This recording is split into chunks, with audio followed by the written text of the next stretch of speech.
Hello. Today I'm going to explore the parami of patience. And according to one dictionary, patience is defined as the capacity to accept or tolerate trouble, delay, or suffering without getting angry or upset. Another dictionary defines patience as the ability to bear provocation, annoyance, misfortune, or pain without complaint, loss of temper, irritation, or the like. So let's explore this sixth parami of patience, and it comes right after energy or viriya that I talked about last time, and before the next parami of truthfulness. So it's positioned after energy or viriya because cultivating an appropriate level of energy or enthusiasm can allow us to have patience. If we don't have enough energy, then it's difficult to sustain patience. And if we have too much energy, on the other hand, we're likely to be unfocused and hence impatient. But with just the right amount of energy allows us to maintain a patient attitude no matter what. And the Pali word for this is khanti, Khanti. And it's usually translated as patience, but it also can be translated as forbearance and sometimes even forgiveness.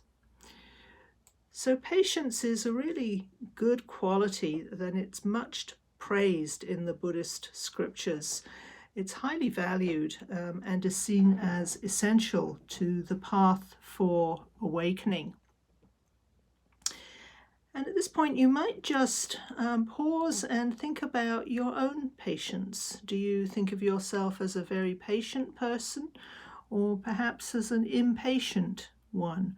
How would you rate yourself on a scale of patience, with, say, 1 being the least patient and 10 being the most patient? And obviously it will vary on different circumstances, but on average, how would you rate yourself on a scale of patience?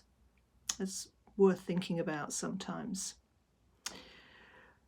So as meditators, I think we often need patience with our practice.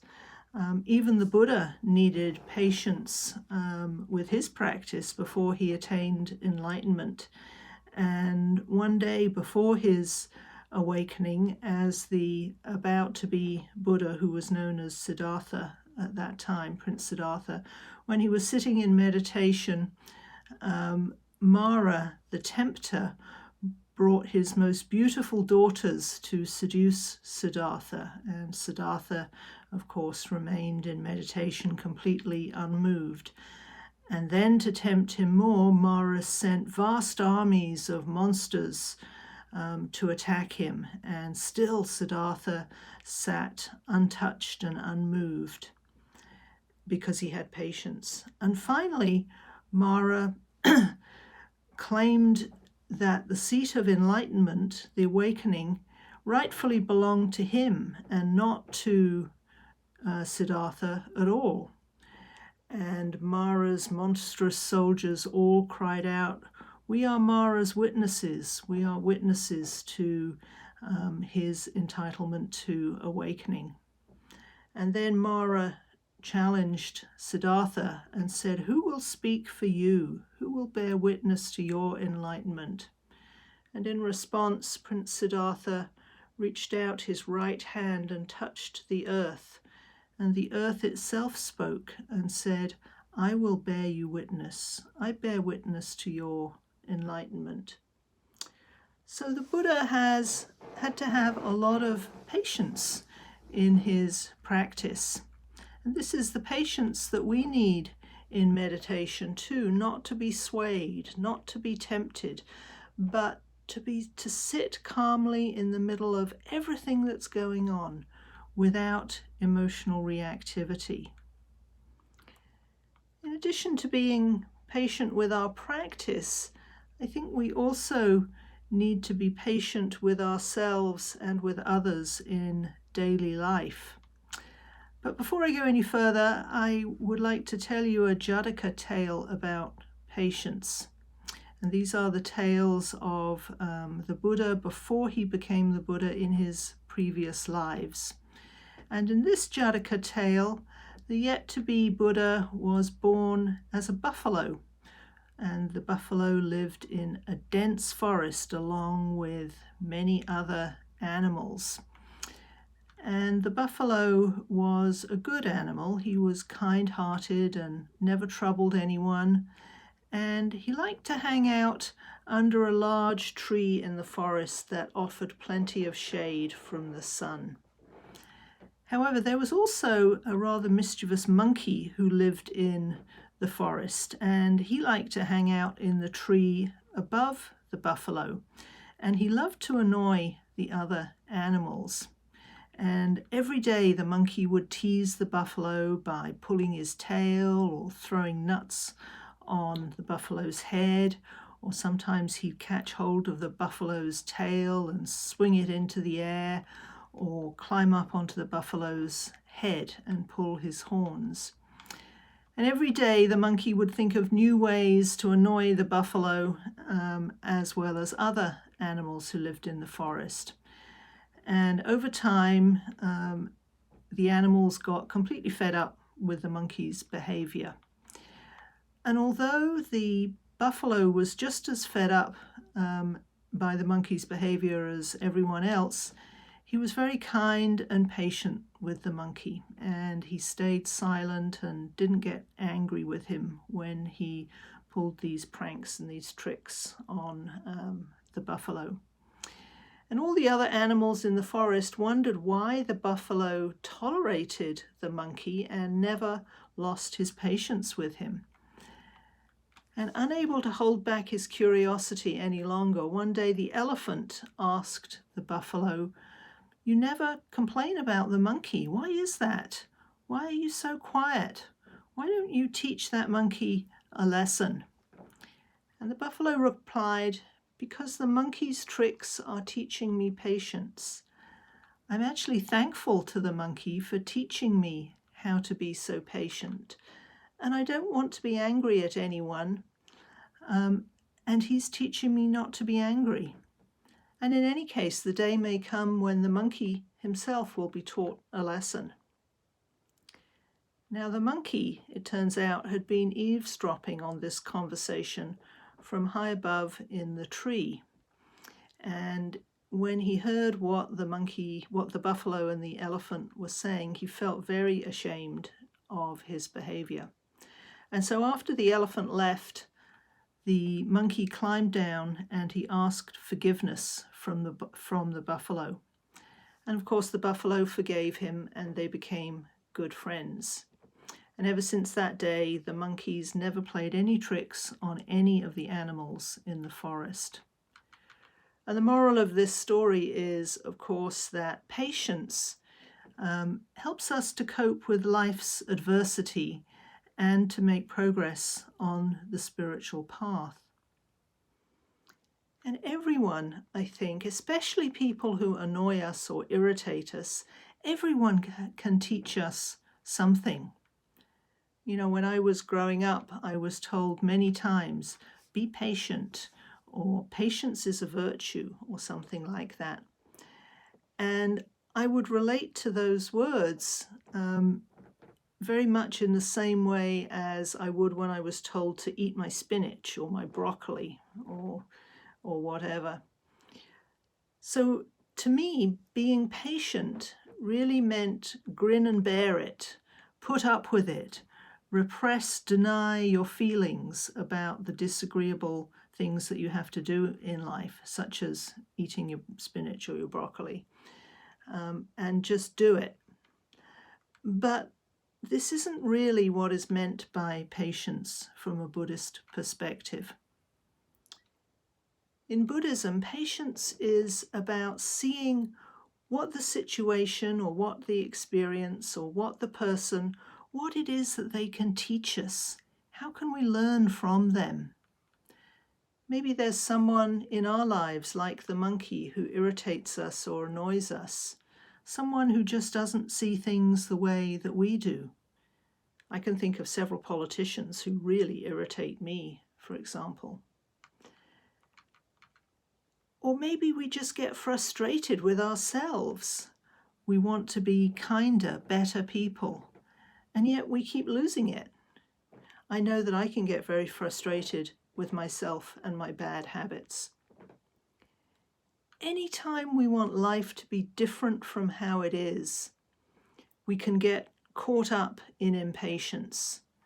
We lose our equanimity and our peacefulness and our calm, and we become emotionally reactive. We become impatient. We become frustrated. We become irritated. We become angry. But in Buddhism, patience is not about trying to get rid of these unpleasant feelings or trying to change the situation or the person. And it's certainly not about repressing or denying our feelings, those unpleasant feelings. Rather, it's rooted in the knowledge that we can learn something about ourselves whenever we feel impatient. And in my experience, this takes a lot of practice. Now, in Buddhism, patience has 3 features. Gentle self-restraint is the first one. A kind of calm endurance is the second one. And the third one is a kind of gentle acceptance of what is happening, even if we don't like it. And I'd like to spend the remainder of this talk exploring these 3 factors a little bit. So the first aspect of patience, as I mentioned, is this kind of gentle self-restraint. Maybe somebody cuts you off when you're driving, or slams their brakes on right in front of you, or tailgates you for no apparent reason, or maybe a friend lets you down at the last minute without an explanation. In these and many common experiences like this, it's so easy to feel impatient or frustrated. And because we don't like those feelings, they're unpleasant. Those feelings of impatience and frustration and irritation are unpleasant.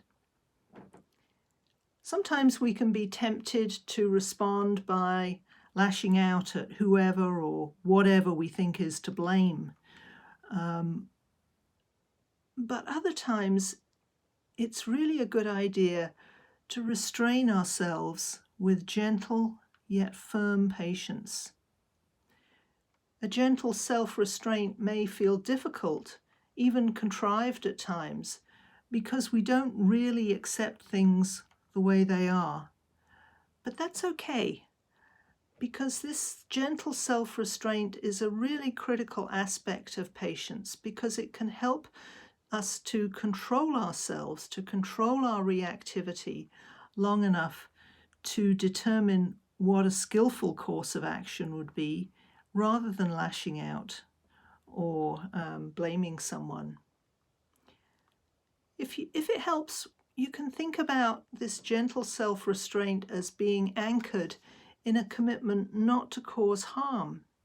The first precept, of course, not to cause harm to other people and not to cause harm to ourselves. And so not acting out of our impatience or our frustration, and not causing harm to ourselves by suppressing it or denying it. You know, it's sometimes said that holding on to anger is like drinking poison and expecting the other person to die. Our impatience can harm us as well as other people. So that's a first quality of patience, this kind of gentle self-restraint. A second quality of patience is a calm endurance of whatever it is that's unpleasant, a calm endurance of our suffering, if you like. When we feel impatient with our relationships, our work, our spiritual practice, or other people, at some level we're resisting how things are because we want life to be different from how it is. And as a result of wanting life to be different from how it is, we suffer. We suffer because we regard whatever is happening as unpleasant, that we don't want it.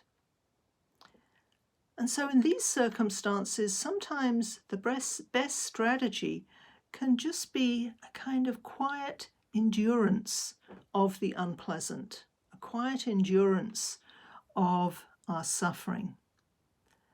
And to help us with this, sometimes you can offer yourself a calming word or phrase, something like saying to yourself, "It's okay, it's okay. This is tough, but it's okay. I can be with this unpleasantness. I can be with this suffering." Or maybe putting a hand on your heart or on your cheek, just to help you to bear the unpleasantness, to bear the suffering without reacting out of it. Another thing that I find really helpful is just remembering that nothing is permanent or lasting. Everything will change, including our suffering. And even though we don't know that it will change in the way we want it to, it will change, and it may go in the direction that we'd like it to.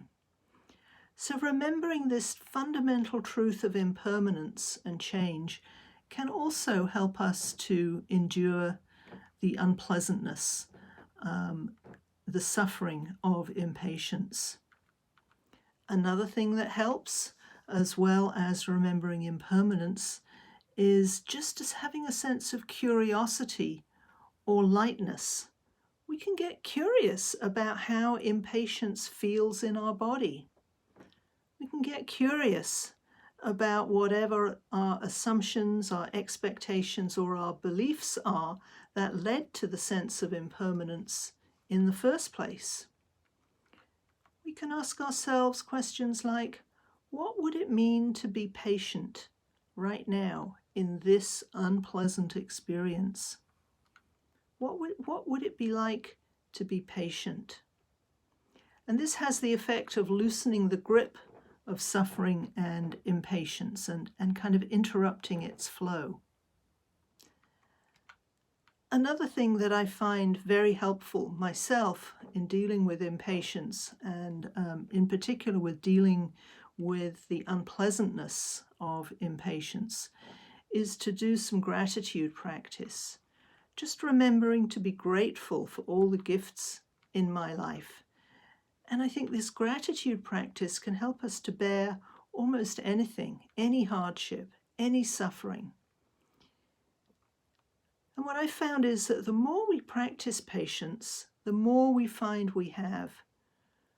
We just need to remember to practice relaxing into our lives, into all its joys and sorrows, and relinquishing the need to know what's going to happen next. So these are the first two qualities of patience: a gentle self-restraint and a willingness to endure the unpleasantness of impatience. A third aspect of patience is accepting the truth of our experience with all of its suffering, rather than insisting that life conform to our wishes. With acceptance, we can begin to relax and let go of the aversion towards the unpleasant. We can let things be just as they are, without getting angry, without getting impatient, without getting frustrated. I think there is a gracefulness and an ease about acceptance. Acceptance has stopped fighting with reality. Acceptance says, okay, I may not like what's happening, but I can live with it in this moment. So it's not about acquiescing or giving in. Acceptance isn't passive or submissive. It's not weak or cowardly. Indeed, true acceptance often requires a lot of courage and a lot of vulnerability and humility. And unlike resignation, when we're resigning ourselves to what's happening, acceptance can lead to action. When we accept ourselves, others, and life just the way it is, we're telling the truth of our experience, and a sense of peace naturally arises. And it is from this place of peace and truth that we are able not only to appreciate life, but also to work with the circumstances of our lives wisely and effectively. There's a great power in patience because it cuts through arrogance and self-righteousness. It's the path that lets us move from resistance to acceptance. One of the major causes of impatience, certainly in my life, is holding on to expectations and assumptions and judgments about others and about myself. And sometimes, in order to deal with these judgments and expectations and assumptions, it can be helpful, I think, to say something to yourself like, "May I be happy just as I am," or "May I be happy no matter what is going on," or "May I be peaceful with whatever is happening." And phrases like this can really help us to cultivate patience and to accept and work with our impatience. By accepting both the disagreeable and the agreeable aspects of life, we're no longer limited by our craving for things to be different from how they are. So this is the parami of patience, seeing what our impatience can teach us, and also looking at the three aspects of patience: a gentle self-restraint, the patience to be with, to endure the unpleasant feelings of suffering when things aren't going the way we want, and thirdly, this acceptance of however things are. I'll end with some wise words about the parami of patience from the Dalai Lama. And the Dalai Lama says, "If you are to be successful in the practice of patience and tolerance, which is a critical factor in counteracting negative emotions, it will be due to the combination of your own efforts and the opportunities provided by your enemies." Thank you so much for listening.